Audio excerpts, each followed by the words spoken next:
কেমন আছো বন্ধুরা?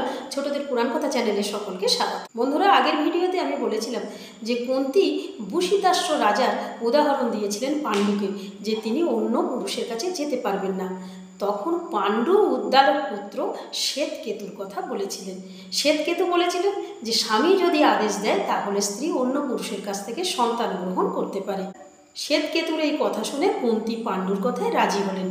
উদ্দালক পুত্র শ্বেতকেতুর এই কাহিনী শোনার পর কুন্তী পাণ্ডুকে বলেছিলেন যে বিবাহের আগে পিতৃগৃহে থাকার সময় দুর্বাসা মুনি তাকে একটি আশীর্বাদ দিয়ে গিয়েছিলেন যে পুত্র কামনায় যদি কুন্তী কোনো দেবতাকে ডাকে তাহলে সেই দেবতা তার কাছে এসে পুত্র দিয়ে যাবে। এ কথা শুনে তো পাণ্ডু খুব খুশি হলেন। পাণ্ডু কুন্তীকে বললেন, তাহলে কুন্তী, তুমি সেই মন্ত্র প্রয়োগ করে তুমি দেবতাদের কাছ থেকে সন্তান নাও। কুন্তী বললেন, আপনি বলুন কোন দেবতাকে আমি আহ্বান করব। তখন পাণ্ডু বললেন যে দেবতাদের মধ্যে শ্রেষ্ঠ হচ্ছে ধর্মরাজ, সেই ধর্মরাজের কাছ থেকে তুমি পুত্র সন্তান গ্রহণ করো। তারপর কুন্তী শুদ্ধ মনে শুদ্ধ আচারে দুর্বাসা মুনির দেয়া মন্ত্র উচ্চারণ করলেন ধর্মরাজের উদ্দেশ্যে। ধর্মরাজ সশরীরে কুন্তীর কাছে এলেন এবং কুন্তীকে গ্রহণ করলেন। তারপর কুন্তী গর্ভবতী হলেন। 10 মাস পর কুন্তী একটি পুত্র সন্তানের জন্ম দেয়।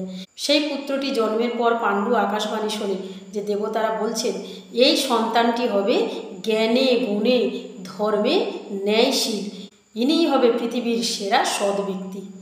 এ কথা শুনে পাণ্ডু কুন্তীকে বললেন যে রাজকার্য চালাতে গেলে এই রকম সন্তানের তো অসুবিধা হবে, তুমি বরঞ্চ অন্য কোনো একজন দেবতার কাছ থেকে একটি বলশালী সন্তান গ্রহণ করো। তখন কুন্তী ডাকলেন পবনদেবকে। পবনদেব এলেন এবং কুন্তীর সঙ্গে মিলন করে তিনি চলে গেলেন। কুন্তী আবার একটি পুত্র সন্তানের জন্ম দিল, কিন্তু সেই সদ্যজাত শিশুটিকে কুন্তী কোলে নিতে পারলেন না। তার কোল থেকে সদ্যজাত সন্তানটি পড়ে গেল, আর তাতে শতশৃঙ্গ পর্বত কেঁপে উঠল। দেবতাদের দৈববাণী হলো যে এই সন্তানটি হবে প্রচণ্ড পরাক্রমশালী কিন্তু প্রচণ্ড রাগী নির্দয়। এ কথা শুনে আবার পাণ্ডু চিন্তিত হলেন। পাণ্ডু চিন্তিত হয়ে কুন্তীকে বললেন, আমার 2 সন্তান তো দুরকমই হলো। একজন হচ্ছে ন্যায়পরায়ণ, সে কোনোদিন কাউকে আঘাত করতে পারবে না, আর একজন হচ্ছে নিষ্ঠুর নির্দয়, যতই বলশালী হোক তার মধ্যে তো দয়ামায়া থাকবে না।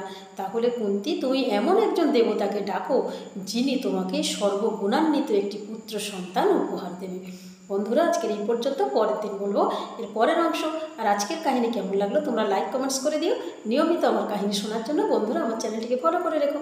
যারা এখনও আমার চ্যানেলটিকে সাবস্ক্রাইব করোনি তারা আমার চ্যানেলটিকে সাবস্ক্রাইব করে রেখো।